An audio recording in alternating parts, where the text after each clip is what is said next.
Hi everyone, welcome back to my class. I am Majid Khan, back with a new video. In the previous video, we have discussed about nature of carbon-halogen bond in alkyl halides. Today we will discuss about chemical properties or reactions of haloalkanes or alkyl halides. Haloalkanes or alkyl halides undergoes various types of reactions. That is replacement reactions or substitution reactions. Second one is elimination reaction. Third one is reactions with active metals to form organometallic compounds. We will discuss one by one in detail. First of all, we will discuss about replacement or substitution reactions. हम ये देखेंगे कि substitution reactions और replacement reactions कौन सी होती है. तो reactions को डिस्कस करने से पहले लास्ट टाइम हमने nature of carbon halogen bond जो हम डिस्कस किया था, जहां पे हमने ये डिस्कस किया कि कार्बन और हैलोजन एटम का जो बॉन्ड है इसका नेचर कैसा होगा. हैलो ग्रुप मोर इलेक्ट्रोनेगेटिव अगर कार्बन से कंपेयर करेंगे, this halo group is more electronegative as compare to carbon atom, therefore this halo atom attract the shared pair of electron towards itself. Therefore, this halo atom acquires a partial negative charge which is represented by delta negative, and carbon atom acquires a partial positive charge which is represented by delta positive. The nature of carbon halogen bond becomes polar. तो यहाँ पे carbon और hello atom का जो bond है वो क्या हो जाएगा, पोलर हो जाएगा. तो इससे हम ये बोल सकते हैं कि जो हैलो एल्केन्स हैं, हैलो एल्केन्स जो हैं ये पोलर मॉलिक्यूल्स हो जाएंगे. अब पोलर नेचर होगा, हैलो ग्रुप की इलेक्ट्रोनेगेटिविटी ज्यादा है अगर कंपेयर करेंगे किससे, कार्बन से, तो इनमें नेचर कौन सा होगा, पोलर नेचर हो जाएगा. अब यहां पे हम ये देखेंगे कि इनमें कैसे रिप्लेसमेंट रिएक्शन या सब्स्टिट्यूशन रिएक्शंस होते हैं. तो अगर हम देखें C का बॉन्ड किसके साथ है जी, X के साथ है. अब X जो है, X मोर इलेक्ट्रोनेगेटिव है अगर कंपेयर करेंगे, किससे कंपेयर करेंगे, कार्बन से कंपेयर करेंगे. Therefore, this X attract the shear pair of electron towards itself and acquires a partial negative charge which is represented by delta negative. इस पे चार्ज कौन सा आ जाएगा, पॉजिटिव चार्ज आ जाएगा. अब ये जो C होगा ये बन जाएगा आपका इलेक्ट्रोफिलिक सेंटर, और जो X होगा आपका ये हो जाएगा आपका न्यूक्लियोफिलिक सेंटर. अब यहां पे ये हम देखेंगे कि केमिकल रिएक्शन अगर होगी तो कैसे होगी, केमिकल रिएक्शन कैसे जो है इनमें रिप्लेसमेंट या सब्स्टिट्यूशन रिएक्शंस होगी. अब यहां पे इनमें जो केमिकल रिएक्शंस होती हैं ये न्यूक्लियोफिलिक सब्स्टिट्यूशन रिएक्शंस होती हैं, क्योंकि यहां पे अटैकिंग रिएजेंट जो होगा, अटैकिंग रिएजेंट कौन सा होगा, न्यूक्लियोफाइल होगा. और न्यूक्लियोफाइल का सिंबल क्या है जी, NU है. NU किसको रिप्रेजेंट कर रहा है, न्यूक्लियोफाइल को रिप्रेजेंट कर रहा है. और न्यूक्लियोफाइल जो है, न्यूक्लियोफाइल या तो इस पे अनपेयर्ड नंबर ऑफ इलेक्ट्रॉन्स होंगे, तो सॉरी न्यूक्लियोफाइल पे या तो लॉन्ग पेयर ऑफ इलेक्ट्रॉन्स होंगे या इस पे क्या होगा, या इस पे क्या होगा, नेगेटिव चार्ज होगा, नेगेटिव चार्ज होगा. अब न्यूक्लियोफाइल जो है, न्यूक्लियोफाइल अटैक करेगा. अब हम ये देखेंगे कि न्यूक्लियोफाइल अटैक करेगा कहां, न्यूक्लियोफाइल अटैक करेगा पॉजिटिवली चार्ज कार्बन पे अटैक करेगा, और इस X का और कार्बन का बाउंड जो है वो ब्रेक हो जाएगा. ब्रेक होगा, ये इलेक्ट्रॉन यहां से इधर शिफ्ट होंगे. अब यहां पे ये वाला लिविंग ग्रुप रह जाएगा, ये हो जाएगा C single bond C NU plus यहां से बाहर क्या निकल गया जी, हमारे पास X नेगेटिव जो है वो हमारे पास बाहर निकल जाएगा. X नेगेटिव हमारा बाहर निकल जाएगा. ये वाला जो प्रोडक्ट आपका बना है, ये बना है nucleophilic substituted product, nucleophilic substituted product. अब हम ये यहां पे देखेंगे कि हम इसको न्यूक्लियोफिलिक सब्स्टिट्यूटेड प्रोडक्ट क्यों बोलेंगे. ये आपका रहेगा लिविंग ग्रुप, हमारे पास क्वेश्चन ये अराइज होता है कि यहाँ पे X है, यहाँ पे C है, X की इलेक्ट्रोनेगेटिविटी ज्यादा है, किससे ज्यादा है? कार्बन से ज्यादा है। अब X इलेक्ट्रॉन को अपनी तरफ लेगा, यहां से कार्बन और किसका बॉन्ड टूट जाएगा? X का टूट जाएगा। अब ये शेयर्ड पिन इलेक्ट्रॉन लेके अपनी तरफ गया है, इसलिए यहां पे X के ऊपर 2 डॉट है। ये डॉट किसको रिप्रेजेंट कर रहे हैं? इलेक्ट्रॉन्स को। ऊपर जो नेगेटिव चार्ज है, यानी एक्स्ट्रा इलेक्ट्रॉन लिया, नेगेटिव चार्ज आ गया, तो एज ए लिविंग ग्रुप रह जाएगा ये। तो न्यूक्लियोफाइल अटैक करेगा किस पे? पॉजिटिव चार्ज कार्बन पे, और न्यूक्लियोफाइल जो है वो किसके साथ बॉन्ड बना लेगा? कार्बन के साथ बॉन्ड बना लेगा। अब सब्स्टिट्यूशन ये होता है कि मान लो कि आपको एक टीचर जो है वो इंग्लिश पढ़ा रहा है, तो वो टीचर अगर चला जाए, उसकी ट्रांसफर हो जाए, उसकी जगह कोई दूसरा टीचर आ जाए आपको इंग्लिश पढ़ाने। अब जो नया टीचर आपको इंग्लिश पढ़ाने के लिए आया है, वो पहले का क्या है? सब्स्टिट्यूटेड है। तो इसको हम बोलते हैं सब्स्टिट्यूशन। तो यहां भी ऐसा ही है। यहां भी देखो X तो निकल गया, अब X की जगह नया ग्रुप कौन सा आ गया? Nu आ गया। What is Nu? Nu that is nucleophile. और ये आपका बन गया कौन सा product? Nucleophilic substituted product. Nucleophilic substituted product. अब हम ये देखेंगे कि न्यूक्लियोफाइल्स होते क्या हैं। न्यूक्लियोफाइल्स जो हैं ये इलेक्ट्रॉन लविंग केमिकल स्पीशीज हैं। न्यूक्लियोफाइल्स क्या है? इलेक्ट्रॉन लविंग केमिकल स्पीशीज हैं। अब न्यूक्लियोफाइल्स और इलेक्ट्रोफाइल्स ये दोनों जो हैं अटैकिंग स्पीशीज हैं, अटैकिंग रीएजेंट हैं। तो सबसे पहले हम न्यूक्लियोफाइल्स की बात करते हैं। न्यूक्लियोफाइल्स की एक्चुअली 2 टाइप्स होती हैं। कुछ होते हैं negatively charge nucleophiles, negatively charged nucleophiles. Negative charge जैसे हम आपके पास हो गया OH माइनस हो गया, Cl माइनस हो गया, Br माइनस हो गया, CH3COO माइनस हो गया, Cn माइनस हो गया, etcetera. These are all negatively charged nucleophiles। और याद रखना आपको, न्यूक्लियोफाइल्स पे इलेक्ट्रॉन की डेंसिटी जो है, न्यूक्लियोफाइल्स पे इलेक्ट्रॉन की डेंसिटी हाईएस्ट होती है। तो इन पे अगर माइनस चार्ज लगा है तो इसका मतलब क्या होगा कि इन पे एक एक इलेक्ट्रॉन एक्स्ट्रा है, और एक्स्ट्रा इलेक्ट्रॉन ऐसी केमिकल स्पीशीज जिनमें एक्स्ट्रा इलेक्ट्रॉन्स होते हैं उनको हम क्या बोलते हैं? न्यूक्लियोफाइल्स। ये इलेक्ट्रॉन रिच मॉलिक्यूल्स हैं। उसके बाद आपके पास इलेक्ट्रोफाइल्स जो हैं वो कौन से हो सकते हैं? न्यूट्रल भी हो सकते हैं। अब न्यूट्रल न्यूक्लियोफाइल्स कौन से होंगे? न्यूट्रल्स वो होंगे कि जिन पे अनपेयर्ड नंबर ऑफ इलेक्ट्रॉन्स होंगे, और you can say long pair of electrons.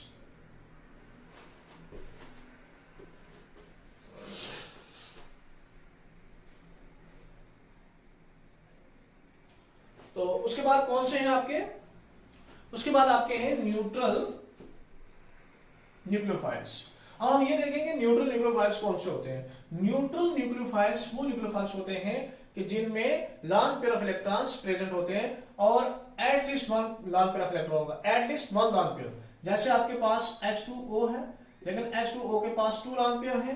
Primary amine है जैसे RNH2 है, सेकेंडरी अमाइन है R2NH है, टर्शियरी अमाइन है R3N है, etcetera. These are all neutral nucleophiles. और भी बहुत से हो सकते हैं, लेकिन आपको याद रखना ध्यान से कि अगर ऑक्सीजन एटम पे 2 लॉन्ग पेयर है तो दोनों लॉन्ग पेयर की डोनेट नहीं करेगा, सिर्फ एक ही लॉन्ग पेयर डोनेट होता है।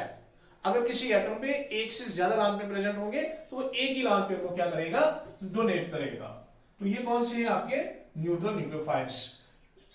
न्यूक्लियोफाइल्स की 2 टाइप्स होती हैं, negatively charge nucleophiles and neutral nucleophiles. Negatively charge nucleophiles ऐसे न्यूक्लियोफाइल्स होते हैं जिन पे एक्स्ट्रा इलेक्ट्रॉन प्रेजेंट होगा और नेगेटिव चार्ज होगा, और न्यूट्रल वो होंगे जिनमें at least 1 long pair of electron present होगा। अब इलेक्ट्रोफाइल्स की बात करें तो इलेक्ट्रोफाइल्स ऐसे केमिकल स्पीशीज हैं जिनमें इलेक्ट्रॉन की डेफिशिएंसी होती है। इलेक्ट्रॉन की डेफिशिएंसी होती है, जैसे आपके पास R प्लस है, H प्लस है, Cl प्लस है, Br प्लस है। तो ये सभी आपके कौन से होंगे? इलेक्ट्रोफाइल्स। क्योंकि इलेक्ट्रोफाइल्स जो है ये पॉजिटिव चार्ज स्पीशीज हैं, पॉजिटिवली चार्ज स्पीशीज, इनमें न्यूट्रल भी होते हैं, इनमें भी न्यूट्रल होते हैं। तो पॉजिटिव चार्ज स्पीशीज जो है ये आपके कौन से हैं? इलेक्ट्रोफाइल्स हैं, आपके इलेक्ट्रोफाइल्स हैं। तो अगर हम बात करते हैं किसकी? न्यूट्रल की, न्यूट्रल इलेक्ट्रोफाइल्स की बात करते हैं, न्यूट्रल इलेक्ट्रोफाइल्स की बात करते हैं, जैसे हमारे पास AlCl3 है, BF3 है, ये कुछ मॉलिक्यूल्स हैं हमारे पास जिनमें क्या है? न्यूट्रल इलेक्ट्रोफाइल्स होते हैं। और न्यूट्रल इलेक्ट्रोफाइल्स, अब ये कैसे हमें पता चलेगा इन पे, हमें कैसे पता चलेगा इन पे कि इन पे इलेक्ट्रॉन की क्या है? डेफिशिएंसी है। देखिए आप, बोरॉन ट्राइफ्लोराइड है, बोरॉन एटम के साथ 3 फ्लोरीन एटम अटैच है, 3 फ्लोरीन एटम अटैच है। अब देखिए कोई भी एटम है स्टेबल कब होता है? अगर उसके आउटरमोस्ट शेल में कितने इलेक्ट्रॉन्स होंगे? 8 होंगे, तब स्टेबल होगा। अब यहाँ पे सेंट्रल एटम आपके पास कौन सा है? सेंट्रल एटम बोरॉन है। अब बोरॉन 2 इलेक्ट्रॉन ये है, 2 ये है, 2 ये है, तो इसके आउटरमोस्ट शेल पे कितने होंगे? 6। अब ये तो स्टेबल है नहीं है, तो इसका मतलब सेंट्रल एटम के आउटरमोस्ट शेल पे कितने इलेक्ट्रॉन होने चाहिए? 8 होने चाहिए, तब जाके क्या होगा? स्टेबल होगा। लेकिन बोरॉन एटम को यहाँ पे अगर आप देखेंगे तो बोरॉन एटम के आउटरमोस्ट शेल पे 6 इलेक्ट्रॉन है, ये स्टेबल नहीं है, तो हम बोलेंगे तो इसको इलेक्ट्रॉन चाहिए, ये इलेक्ट्रॉन्स को अपनी तरफ क्या कर सकता है? अट्रैक्ट कर सकता है। तो बोरॉन ट्राइफ्लोराइड को हम बोलेंगे ये किस में आ जाता है? न्यूट्रल इलेक्ट्रोफाइल्स में। एक्चुअली ये जो अटैकिंग स्पीशीज के अबाउट है, अटैकिंग स्पीशीज के अबाउट आप 11th क्लास में अच्छे तरीके से पढ़ के आते हैं, और जिन लोगों ने नहीं पढ़ा है उनके लिए डिफिकल्टी है, इसलिए मैंने दोबारा जो है इसको रिपीट किया है, मैंने, ताकि आपको समझ आ जाए न्यूक्लियोफाइल्स क्या है और इलेक्ट्रोफाइल्स क्या है। क्योंकि जब तक आपको ये समझ नहीं आएगा तो आपको केमिकल रिएक्शन समझ आने वाली नहीं है। तो आप मैकेनिज्म को जो है अच्छे तरीके से पढ़ें, अच्छे तरीके से अगर वीडियो एक बार समझ नहीं आ रही है दोबारा देखें, रिपीट करके देखें, स्किप करके वीडियो नहीं देखनी है। अगर स्किप करेंगे तो आपको जो है आपका कंसेप्ट क्लियर नहीं होगा, आपको समझ नहीं आएगी। तो ये हमारा किसके अबाउट था? ये हमारा था किसके अबाउट? इलेक्ट्रोफाइल्स और न्यूक्लियोफाइल्स के अबाउट। मैंने आपको यहां बताया कि रिप्लेसमेंट और सब्स्टिट्यूशन रिएक्शंस क्या होती हैं। यहां मैंने आपको बताया कि न्यूक्लियोफाइल जो अटैक करता है पॉजिटिव चार्ज कार्बन पर अटैक करता है, और न्यूक्लियोफाइल जो बॉन्ड बनाएगा किसके साथ? कार्बन के साथ, तो बन जाएगा न्यूक्लियोफिलिक सब्स्टिट्यूटेड प्रोडक्ट और लिविंग ग्रुप रह जाएगा। तो हम कौन सी रिएक्शंस के अबाउट डिस्कस कर रहे हैं? रिप्लेसमेंट और सब्स्टिट्यूशन रिएक्शन। और इन सब्स्टिट्यूशन रिएक्शंस को हम शॉर्ट फॉर्म में क्या बोलते हैं? SN reactions. एसएन रिएक्शंस होती हैं न्यूक्लियोफिलिक सब्स्टिट्यूशन रिएक्शंस होती हैं। और इन रिएक्शंस एस से हो गया सब्स्टिट्यूशन, एन से हो गया न्यूक्लियोफिलिक। तो ये जो न्यूक्लियोफिलिक सब्स्टिट्यूशन रिएक्शंस हैं, इनका ऑर्डर क्या है?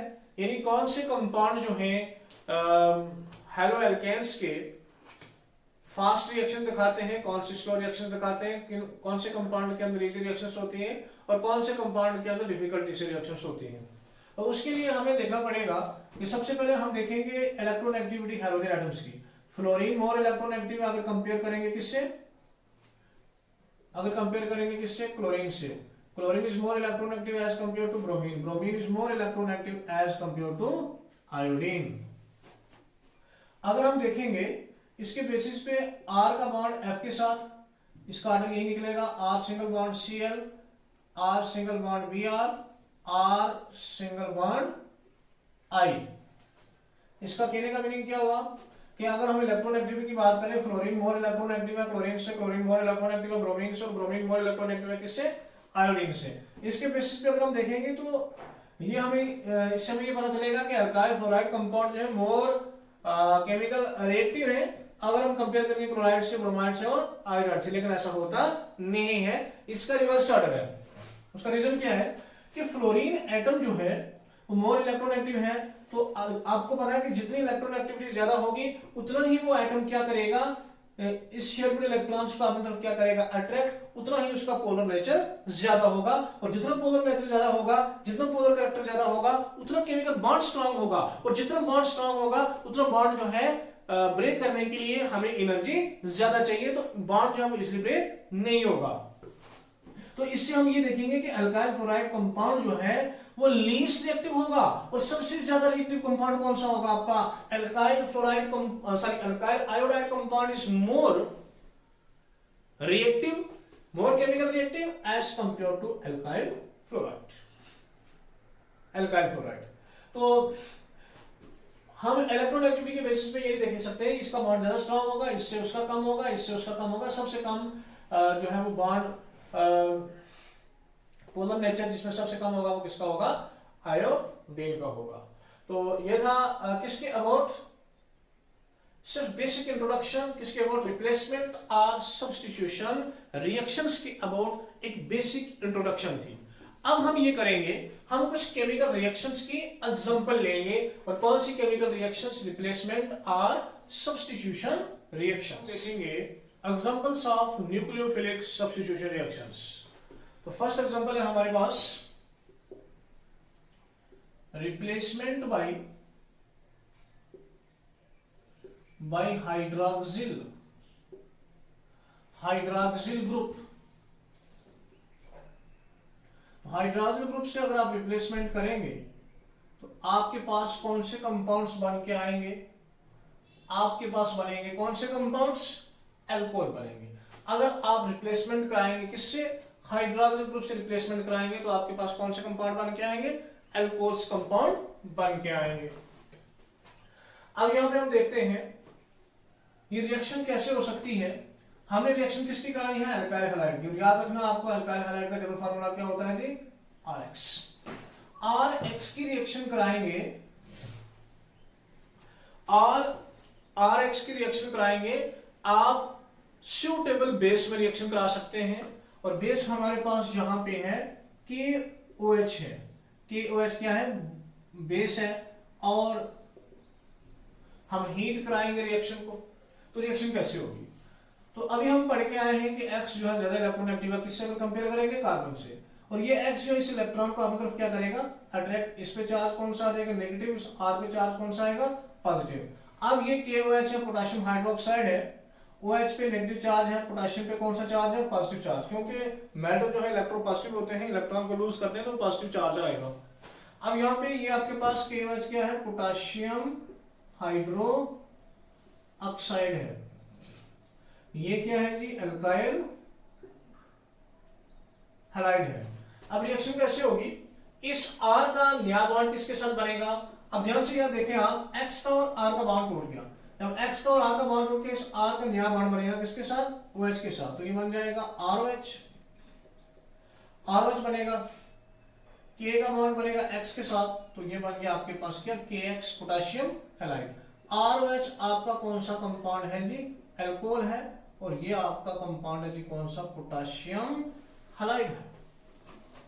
Potassium halide.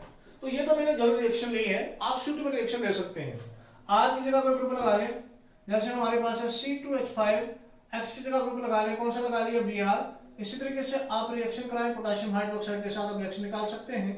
तो क्या हो जाएगा? ये बन जाएगा C2H5 single bond OH plus क्या होगा? KBr। ये जो C2H5 है इसका नया बॉन्ड बनेगा किसके साथ? OH के साथ बनेगा, तो अल्कोहल बन गया। और K का नया बॉन्ड बनेगा किसके साथ? Br। तो ये आपके पास कौन सा कंपाउंड बन गया? KBr, that is potassium bromide. Potassium bromide. तो इसी तरीके से आप कोई भी ग्रुप और लगा सकते हैं और केमिकल रिएक्शन को, जैसे आप इथाइल ब्रोमाइड की जगह इथाइल क्लोराइड लगा सकते हैं, तो आप रिएक्शन को जो है वो कंप्लीट कर सकते हैं। तो नेक्स्ट जो है सेकंड एग्जांपल है रिप्लेसमेंट बाय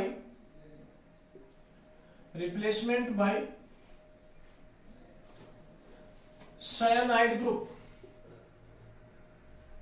साइनाइड ग्रुप, अगर हम साइनाइड ग्रुप के साथ रिप्लेसमेंट कराएंगे, और साइनाइड ग्रुप कौन सा होता है? CN ग्रुप होता है। तो ये आपके पास कंपाउंड बन जाएंगे कौन से? Alkane nitriles. कौन से कंपाउंड बनेंगे आपके पास? Alkane nitriles. अब साइनाइड ग्रुप जो है, साइनाइड ग्रुप के साथ आप कराएंगे तो आप एग्जांपल ले लें, RX की रिएक्शन होगी, अल्काइल हैलाइड है। रिएक्शन किसके साथ होगी? साइनाइड ग्रुप के साथ। तो यहां पे रिएक्शन आप कराएंगे पोटेशियम साइनाइड के साथ रिएक्शन कराएंगे, कंपाउंड को हीट करेंगे, तो क्या होगा, Cn पे नेगेटिव चार्ज है, पोटेशियम पे पॉजिटिव चार्ज है, ये नेगेटिव है, ये पॉजिटिव है, इस R का नया बॉन्ड बनेगा किसके साथ, Cn के साथ, तो ये बन जाएगा आपका RCN बनेगा, प्लस जो है K का बॉन्ड बन जाएगा किसके साथ, X के साथ, तो ये बन गया पोटेशियम हैलाइड, इसको हम बोलेंगे एल्केन नाइट्राइल। अब इसी तरीके से C2H5 single bond Br plus KCN heat करेंगे आप कंपाउंड को, तो ये बन जाएगा C2H5 single bond Cn plus क्या होगा KBr। तो इस तरीके से आप बहुत से एग्जांपल ले सकते हैं। इस कंपाउंड का नाम क्या है, पोटेशियम साइनाइड, तो ये बन जाएगा आपका ethyl cyanide, ethyl cyanide, potassium bromide. तो ये कुछ एग्जांपल थी जो हमने देखी कि न्यूक्लियोफिलिक सब्स्टिट्यूशन रिएक्शंस की एग्जांपल हैं। अगर आप यहाँ पे देखें, यहाँ पे न्यूक्लियोफाइल क्या होगा, OH जो है, यहाँ पे OH जो है न्यूक्लियोफाइल है और X जो है लिविंग ग्रुप है, ये भी न्यूक्लियोफाइल हम बोल सकते हैं इसको, लेकिन ये वीकर न्यूक्लियोफाइल है, ये स्ट्रॉन्गर न्यूक्लियोफाइल है। हमेशा स्ट्रॉन्गर न्यूक्लियोफाइल लेसर न्यूक्लियोफाइल को डिस्प्लेस कर देता है। OH ने निकाल दिया X को, तो X की जगह क्या आ गया, OH आ गया। तो ऐसे कंपाउंड जिनके अंदर OH ग्रुप हो, वो कौन से कंपाउंड होते हैं, आपको मालूम होना चाहिए, अल्कोहल है, ये आपके पास अल्कोहल बन गया। इसी तरीके से ये सूटेबल एग्जांपल ये भी अल्कोहल का कंपाउंड है, इसका नाम इथेनॉल है। तो रिप्लेसमेंट साइनाइड ग्रुप से कराएंगे तो अल्केन नाइट्राइल्स बनेंगे, RX की रिएक्शन कराई KCN के साथ, आपके पास RCN बना, KX बना। इसी तरीके से सूटेबल एग्जांपल ली पोटेशियम साइनाइड के साथ, तो इथाइल साइनाइड बनेगा। तो इस तरीके से हम और बहुत सी एग्जांपल हैं। तो अभी हमने सिर्फ 2 ही एग्जांपल की हैं, तो 1-2 एग्जांपल हम और करेंगे न्यूक्लियोफिलिक सब्स्टिट्यूशन रिएक्शंस में। फिर हम इन रिएक्शंस का मैकेनिज्म डिस्कस करेंगे कि कैसे ये केमिकल रिएक्शंस होती हैं। तो इन मैकेनिज्म जो है, ये 2 मैकेनिज्म के अकॉर्डिंग होती है, SN1 mechanism and SN2 mechanism. तो हम नेक्स्ट क्लास के अंदर डिस्कस करेंगे। आज हम इतना ही रखते हैं। तो अगर किसी को कोई डाउट है केमिकल रिएक्शंस के अंडरस्टैंड करने में, तो वो कमेंट सेक्शन में जरूर लिखे, तो मैं जरूर उनका रिप्लाई करूंगा। तो please subscribe my YouTube channel, like and share my videos, and don't forget to press the bell icon. Thanks to all of you. We will meet in next video.